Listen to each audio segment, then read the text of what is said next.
अस्सलामुअलैकुम बच्चों, क्या हाल है? खैरियत से सारे?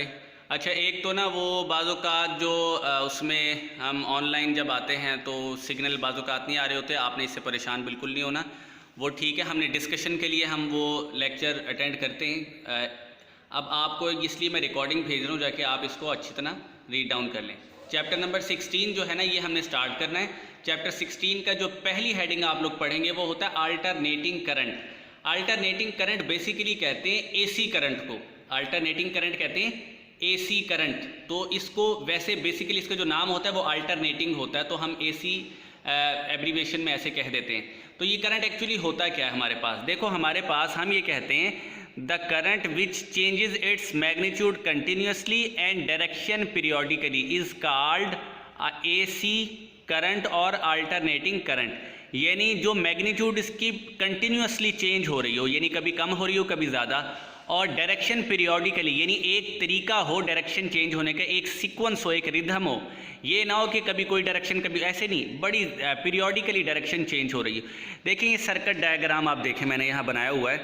यहाँ पर इस सर्किट डायग्राम में ये जो आप ए और बी के साइन देख रहे हैं, ए पॉजिटिव है बी नेगेटिव, ये जो ए और बी के साइन हैं एक्चुअली हमारे पास ये जो साइन बना हुआ है ये एसी सिग्नल का बना हुआ है, यानी अल्टरनेटिंग सिग्नल, यानी वेव फॉर्म में ये सिग्नल होता है। यानी कभी करंट बढ़ता है कभी कम होता है।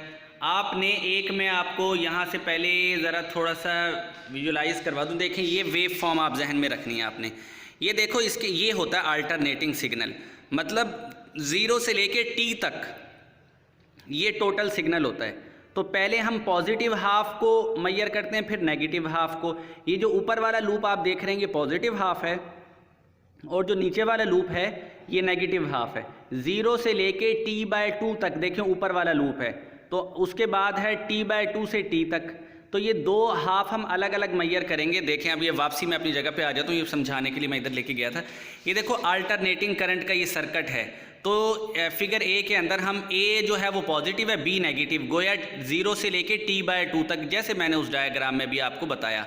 अच्छा, करंट इसमें नीचे की तरफ जा रहा है, यानी हम यहाँ ये कहते हैं कि सपोज कि ये जो हमारे पास in the above circuit the terminal A is positive with respect to terminal B and remains so during time 0 to t/2.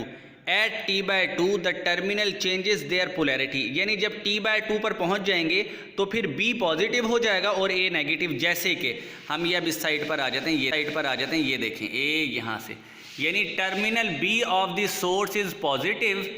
यहाँ पर देख रहे हैं आप, terminal B of the source is positive with respect to terminal A and it's remains so during the time interval t/2 to t. After that the terminal A will become positive. ये देखो ये वाली आप circuit diagram, इसमें terminal A जो है वो negative हो गया और B पॉजिटिव। ये वो वाला हाफ साइकिल है जो नीचे होता है मेन लाइन से। इसमें करंट भी देखिए उलट फ्लो कर रहा है। एक तो ये था अल्टरनेटिंग सिग्नल सर्किट के साथ। फिर देखो यहाँ पर ये हमारे पास है टाइम पीरियड। ये देखें गौर से, यानी हम ये कहते हैं टाइम पीरियड की डेफिनेशन क्या है? The time interval t during which the voltage source changes its polarity once, यानी पूरी पोलैरिटी चेंज हो जाए। यानी इसका मतलब ये है कि ये जो एसी सिग्नल आप देख रहे हैं ये 0 से शुरू हुआ और t/2 से होता हुआ t तक पूरा कंप्लीट हो जाए और फिर दोबारा 0 से शुरू हो, यानी चेंजेस इट्स पोलैरिटी वंस, एक दफ़ा अपनी पूरी पोलैरिटी को चेंज करे। Is called time period of alternating current और वोल्टेज। इसको अल्टरनेटिंग करंट या वोल्टेज का टाइम पीरियड कहते हैं। इसके बाद नीचे आप देखें एक डेफिनेशन है, ये है एक्चुअली फ्रीक्वेंसी की। देखो इसके अंदर उसने क्या कहा है, उसने ये कहा है the number of cycles completed in 1 second is called frequency of AC या alternating current signal. The frequency of AC use in Pakistan है 50 हर्ट्ज। ये आपने याद रखना है, एमसीक्यूज में आता है 50 हर्ट्ज फ्रीक्वेंसी यूज़ होती है। और फ्रीक्वेंसी का फार्मूला है F is equal to 1/T। ये पाकिस्तान की मैंने आपको बताया, अलग अलग कंट्रीज़ की अलग अलग होती है।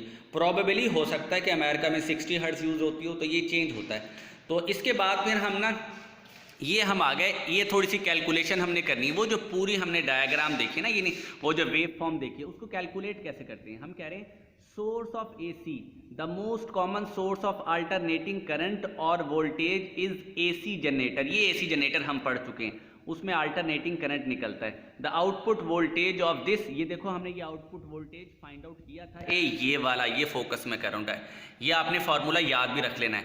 फार्मूला हमने जो निकाला था वो था V = V0 sin omega T. ये ओमेगा की वैल्यू पुट की हुई 2π/t, समझ गए, ओमेगा की वैल्यू पुट की हुई 2π/t।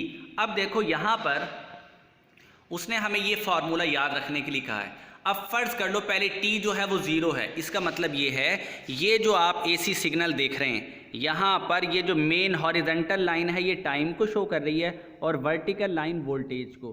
तो वर्टिकल अबव देखो पॉजिटिव पीक है, वो जिस V0 लिखा हुआ है, और जो नीचे लिखा हुआ है ये नेगेटिव पीक है, यानी नेगेटिव कितना वोल्टेज जाएगा। अब हम क्या करेंगे, पहले टाइम 0 पुट कर दिया, वो देखो जहाँ स्टार्ट में 0 लिखा हुआ है। जब इस इक्वेशन में ये जो चौकटा जहाँ बना हुआ है, इस इक्वेशन में जहाँ स्मॉल t है, अगर टाइम पुट करेंगे 0, ये वाला t = 0, तो फिर हमारे पास जब 0 पुट करेंगे तो साइन 0 आ जाएगा और वोल्टेज फिर ओवरऑल क्या बनेगा, 0। ऑब्वियसली टाइम 0 जो है वहाँ तो वेव फॉर्म शुरू ही नहीं हुई, तो वोल्टेज वहाँ 0 है। अब हम अगला केस पढ़ते हैं।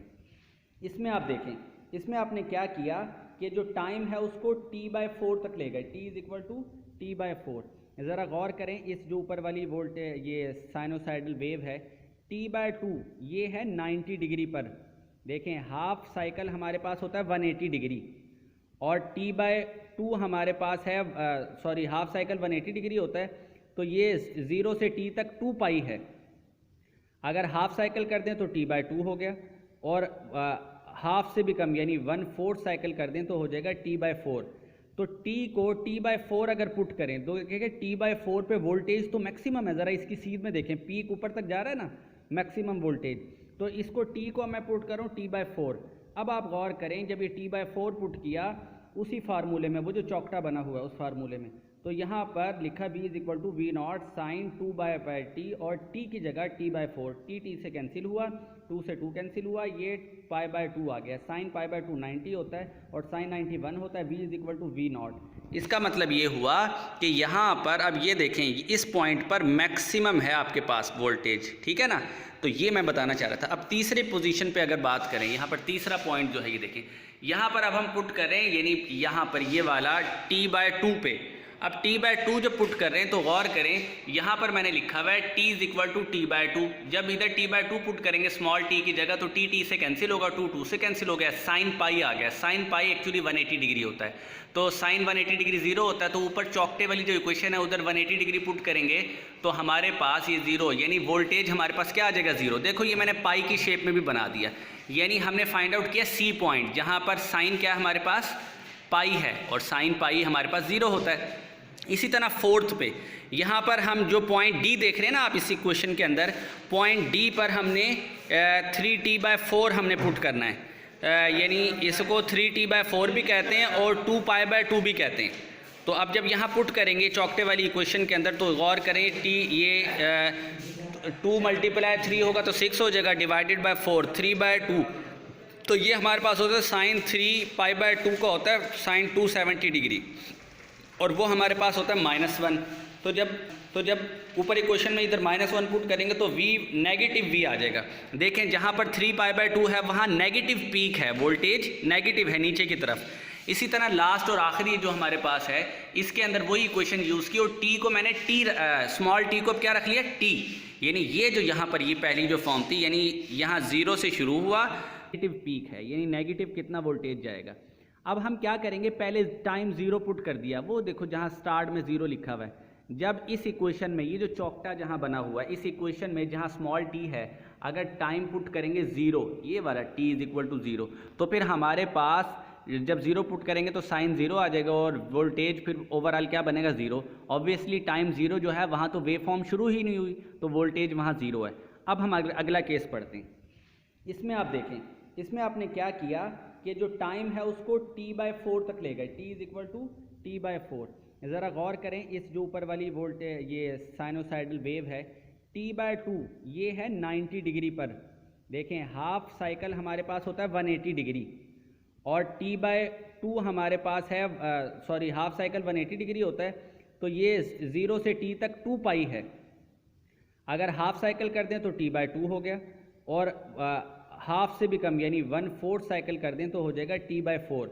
तो t को t/4 अगर पुट करें तो देखिए t/4 पे वोल्टेज तो मैक्सिमम है, ज़रा इसकी सीध में देखें, पीक ऊपर तक जा रहा है ना, मैक्सिमम वोल्टेज। तो इसको t को मैं पुट करूँ t/4।